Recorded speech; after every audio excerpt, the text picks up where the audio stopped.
মা, এই ছোট্ট ৩ অক্ষরের শব্দেই লুকিয়ে আছে পৃথিবীর সবচেয়ে বড় ভালোবাসা।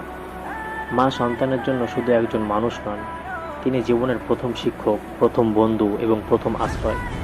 সন্তানের জন্মের মুহূর্ত থেকে মৃত্যু পর্যন্ত মায়ের ভালোবাসার শেষ নেই। তিনি নিজের হাসি, নিজের স্বপ্ন, নিজের ঘুম সবকিছু বিসর্জন দেন শুধু সন্তানের মুখে এতটুকু হাসি ফোটানোর জন্য। রাত জেগে সন্তানের পাশে বসে থাকা, ক্ষুধা তৃষ্ণা ভুলে সন্তানের চাহিদা পূরণ করা, এসবই মায়ের নিঃস্বার্থ ত্যাগের নিদর্শন। মা কখনো ক্লান্ত হন না সন্তানের জন্য দোয়া করতে। সন্তানের ভুল হলেও তিনি ক্ষমা করেন, আবারও বুকের ভেতর আগলে রাখেন।